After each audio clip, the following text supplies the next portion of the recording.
सबसे पहला नियम एकादशी व्रत का सबसे पहला नियम है कि आप जिस दिन व्रत करो उसके एक दिन पहले भक्ति का संचार इस हृदय में कर लो। भक्ति का संचार इस हृदय में कर लीजिए। जिस दिन आप व्रत करो, जैसे एकादशी का व्रत कर रहे हो तो दशमी के दिन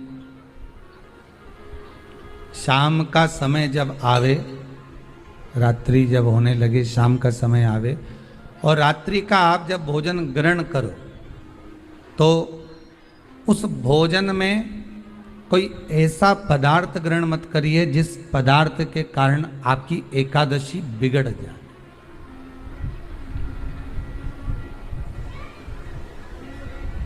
कोई बेकार भोजन में ग्रहण नहीं करना, श्रेष्ठ भोजन ग्रहण करिए दशमी के। और एकादशी का दूसरा नियम बहुत ध्यान से सुनिएगा। जिस दिन आपकी एकादशी का व्रत हो उस दिन प्रयास करिएगा कि अपने हाथ से किसी भी वृक्ष की कोई पत्ती टूटे ना। अपने हाथ से किसी भी वृक्ष की, पौधे की, किसी भी वृक्ष की पत्ती अपने हाथ से ना टूटे। बहुत ध्यान दीजिएगा महाराज। एकादशी का ये दूसरा नियम है कि अपने हाथ से किसी पौधे की, किसी वृक्ष की, किसी डाली की कोई पत्ती टूटे ना, कोई पत्ती ना टूटे, इसका प्रयास करिए।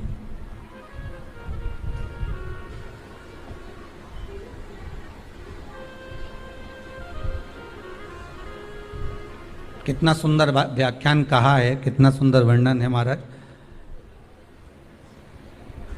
कि मात्र एकादशी का व्रत कर लेने पर, मात्र एकादशी का व्रत कर लेने पर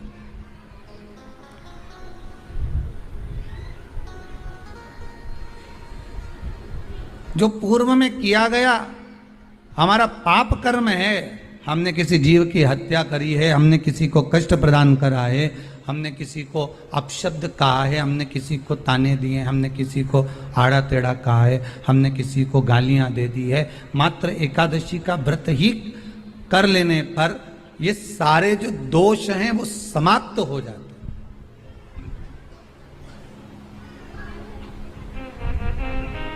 सारे दोष हमारे समाप्ति पर आ जाते हैं।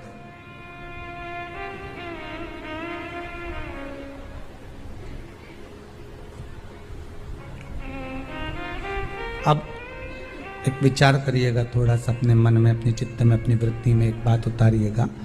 एक अपने मन में एक बात को उतार कर रखिएगा कि आप अपने पाप को, अपने पाप कर्म को जिस दिन क्षीण करने वाले हो, समाप्त करने वाले हो, अपने पाप को आप जिस दिन समाप्ति पर लेकर जा रहे हो तो उसके एक दिन पहले आपको प्रसन्नता होना चाहिए कि नहीं होना चाहिए कि कल मेरा पाप कटने वाला है, कल मेरा पाप समाप्त होने वाला है। जो मैंने पाप कर्म करा है वो समाप्त होगा, जो मैंने पाप कर्म करा है वो कल समाप्त हो जाएगा। तो एक दिन पहले आपके चेहरे पर प्रसन्नता हो कि ना हो।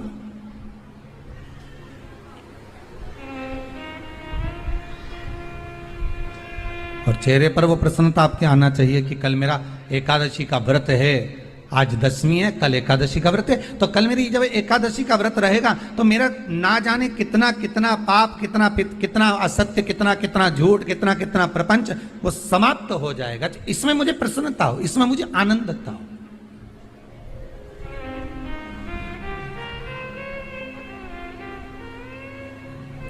तो क्या कहा गया कि प्रयास करिएगा कि एकादशी के दिन कोई वृक्ष की, कोई डाली की, कोई कोपल की कोई पत्ती ना तोड़ी जाए। क्यों? तो कहा अगर उस पत्ती को हम तोड़ देते हैं, वृक्ष की पत्ती को या क्यारे में लगी हुई कोई डाली की पत्ती को हम तोड़ देते हैं तो एकादशी का पुण्य फल प्राप्त नहीं होता। एकादशी का कोई फल हमारे खाते में नहीं जाता, पुण्य फल प्राप्त। अब फिर भले तुम चाहे तुमने मोरदन खाया हो, चाहे तुमने फिर चिप्स खाई हो, चाहे तुमने फिर व्रत का कितना ही सामान खा गए हो और तुमने सोचा कि आज मेरी एकादशी है, तो फिर उसका कोई फल प्राप्त नहीं है, उसका कोई सुख प्राप्त नहीं है आपको, फिर उसका कोई आनंद प्राप्त नहीं है आपको, तो उसमें कोई आनंद की अनुभूति आपको नहीं मिल रही। को याद रखिए, गौदान और एकादशी, श्रीमद वल्लभाचार्य जी ने मायावत का खंडन करा था जगन्नाथपुरी में, और श्रीमद वल्लभाचार्य जी ने कहा था एकादशी मरने के बाद मत दो, एकादशी जीते जी दो। कहा था कि नहीं कहा था? जीते जी दान करिए। इसलिए जगदीश में, जगन्नाथपुरी में एकादशी उल्टी लटकी हुई है। करें आपने दर्शन, जगदीश में एकादशी को उल्टा लटकाया। क्यों? क्योंकि वल्लभ ने कहा कि एकादशी जीते जी दो। कई पंडितों कहते हैं तुम्हारे दादाजी मर गए, जब 12वें का दिन होता है ना तो पंडित जी संकल्प छुड़ाते हैं, देव एकादशी, बड़े बेटे ने 5 दे दी, छोटी बहू ने 3 दे दी, उसने 2 दे दी, उसने 2 दे दी, तो क्या तुम्हारे दादाजी भिखारी थे जो तुम्हारी एकादशियां लेकर जाएंगे? और तुम कौन होते हो दादाजी को एकादशी देने वाले? तुमने कौन सा इतने पुण्य कर लिए जो तुमने एकादशी दे दी? एकादशी के दान की महत्वता श्रीमद वल्लभाचार्य जी ने कहा कि कोई व्यक्ति अगर खटिया पर सड़ रहा है, पलंग पर तड़प रहा है, हॉस्पिटल में पड़ा हुआ है, तो निवेदन है कि उसको देखने जाओ तो अपनी करी हुई एकादशी में से 2 एकादशी का दान उसको तुरंत दे दो। क्यों? तो जिससे उसको मोक्ष मिल जाए, मरने के बाद नहीं। क्योंकि मरने के बाद तो वो 10वें के दिन, गरुड़ पुराण में लिखा है 10 दिन तक जीवात्मा घर की अटारी पे रहती है। कितने दिन? 10 दिन। 10 दिन के बाद जीवात्मा चली जाती है। कहां जाती है? उसको जहां जाना है। 3 दिन में उसको भोग भोगना पड़ता है जीवात्मा को। 3 दिन नरक का भोग भोगती है, उसके बाद स्वर्ग का भोग भोगती है। 18 दिन में ये प्रोसेस पूरी हो जाती है। कितने दिन? 18 दिन। 18 दिन के बाद में उस जीवात्मा को धान के खेत में पटका जाता है। किसके खेत में? धान के, चावल के खेत में। इसलिए कहते हैं एकादशी के दिन चावल मत खाओ। कहते कि नहीं कहते? और क्या कहते हैं? द्वादशी के दिन चावल खाना जरूरी है। एकादशी का पालना करना है तो द्वादशी को चावल का 1 ग्रास खाओ, तब द्वादशी को चावल खाओगे तो एकादशी लगेगी। चावल नहीं खाओगे तो एकादशी नहीं लगेगी। द्वादशी को चावल खाना जरूरी है। क्यों कहते हैं? क्योंकि धान के खेत में जीव को छोड़ा जाता है, उस धान के खेत में, चावल के खेत में जीवात्मा रहती है। उसको चिड़िया खाती है तो चिड़िया के रूप में जन्म लेता है, मनुष्य खाता है तो मनुष्य के रूप में जन्म लेता है। इसलिए एकादशी के दिन चावल नहीं खाया जाता, क्योंकि एकादशी के दिन हम चावल खाएंगे तो जीव हत्या का दोष लग जाएगा। फिर कब खाना है? द्वादशी के दिन। द्वादशी के दिन क्यों खाया जाता है? क्योंकि हम एकादशी के व्रत करे रहते हैं, और पहला घासा जब चावल का खाते हैं तो अपनी करी हुई एकादशी का पुण्य, जितने जीव हमारे मुंह में जाते हैं उनको उसका पुण्य मिल जाता है, और उनका फिर जन्म नहीं होता, वो तर जाते हैं, उनको एकादशी का भाग मिल जाता है। इसलिए कहते हैं एकादशी को चावल मत खाओ, पर द्वादशी को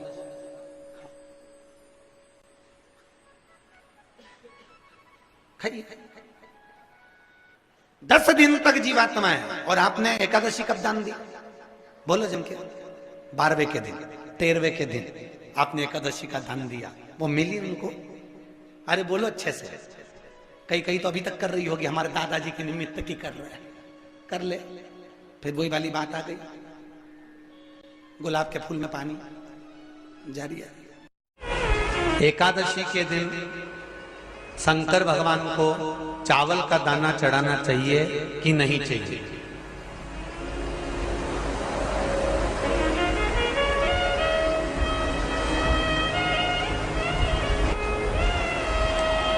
बीमार व्यक्ति से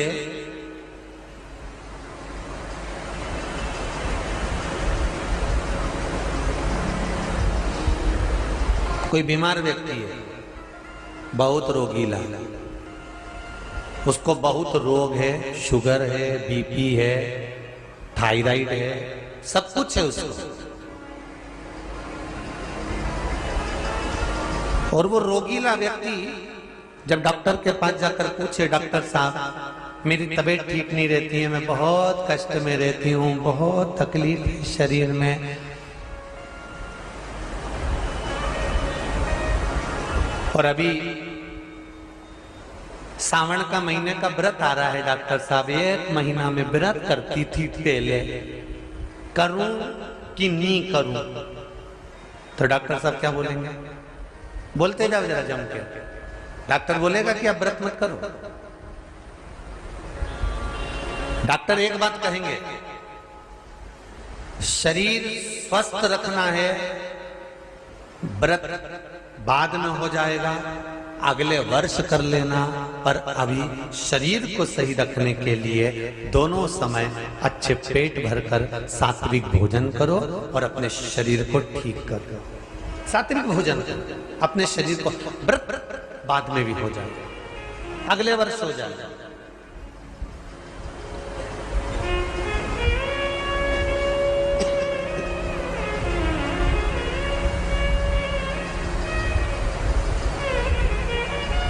अभी तुम थोड़ा सवेरे 2 बिस्कुट ले लिया करो, सुबह नाश्ता ले लिया करो, भोजन ले लिया करो, फिर दोपहर में कुछ हल्का फुल्का लेकर थोड़ी थोड़ी देर में खाते रहना चाहिए हो।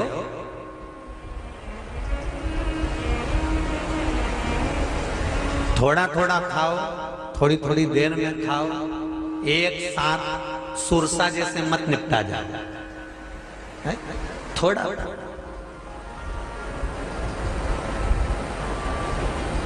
ज्यादा खाओगे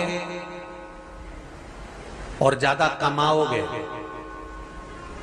तो दूसरों को कष्ट नहीं होगा, कष्ट खुद को होगा। ज्यादा खाओगे अपाच्य हो जाएगा, रात की नींद उड़ जाएगी, शरीर में अच्छा नहीं लगेगा। ज्यादा कमाओगे, रात की नींद उड़ जाएगी, दुनिया की दृष्टि तुम पर पड़ जाएगी और तुम्हारी रातों की नींद। कमाओ भी उतना जितना खर्च कर सको और खाओ भी उतना जितना पचा सको। अति सर्वस्व वर्जक। डॉक्टर कहेंगे ये तुम्हारा व्रत जो है ना अगले साल कर लेना, इस साल मत करिए, इस साल तो आराम से भोजन वोजन करो तुम लोग, बढ़िया प्रेम से खाओ पिए। तो उसी तरह किसी ने पूछा कि चावल का दाना एकादशी पर भगवान शंकर को चढ़ा सकते, चावल का दाना शंकर जी को चढ़ाते क्यों है, पहले तो वो समझ।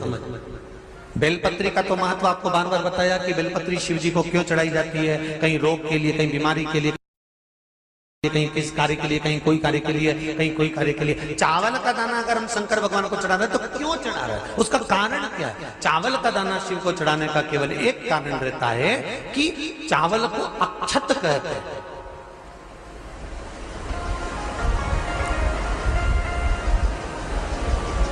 अक्षत का मतलब होता है अक्षय।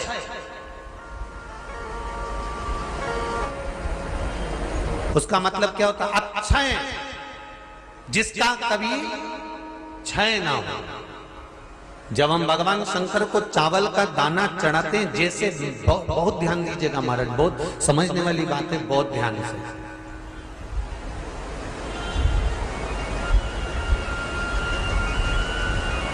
चावल का दाना हमारे मस्तक पर तिलक करने के बाद पंडित जी क्यों लगाते हैं कि भगवान जैसा समय आज चल रहा है, आप पूजन कर रहे हो, पाठ कर रहे हो, दान कर रहे हो, पुण्य कर रहे हो, सत्कर्म कर रहे हो, भजन कर रहे हो, मेरा देव अधिदेव महादेव, मेरा नारायण, मेरा सत्यनारायण भगवान, मेरा राम जी, मेरा विष्णु जी, मेरा भागवत मैया, मेरी रामायण मैया।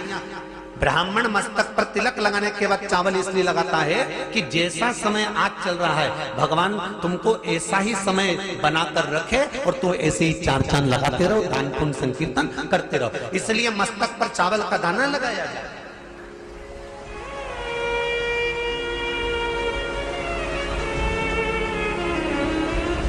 कोई मर जाता है, मरने के बाद जब तक पगड़ी नहीं होती तब तक माथे पर तिलक, चावल का दाना लगाया जाता है। जम के बोलो जरा, नहीं लगाते। किसी पंडित जी से पूछो, ब्राह्मण देवता से पूछो, ब्राह्मण देवता ये कोई मर गया और हमारा तो नियम है कि हम सिर पे तिलक लगाते हैं, चावल लगाते हैं, या पंडित जी से हम तिलक लगवाते हैं, मंदिर जाते हैं तो मंदिर में जाके तिलक लगवा के हम चावल का दाना लगवाते हैं, क्यों नहीं लगाते? उसका कारण क्या है? जब किसी के मरने के बाद 10 दिन तक, 12 दिन तक मस्तक पर तिलक क्यों नहीं लगाया जाता? 10-12 दिन तक माथे पर तिलक या चावल क्यों नहीं लगाया जाता? उसका कारण है कि ये जो समय आया है, तुम्हारे यहाँ जो गमी हुई है, तुम्हारे यहाँ कोई मर गया है, तुम्हारे यहाँ किसी के प्राण छूट गए हैं, तो ब्राह्मण इसलिए तिलक नहीं लगाता आपको, इसलिए चावल का दाना नहीं लगाता कि ऐसा दिन भगवान अब ना लाए। इसको अमर ना करे, इसको अक्षय ना करे, इसको प्रबल ना करे।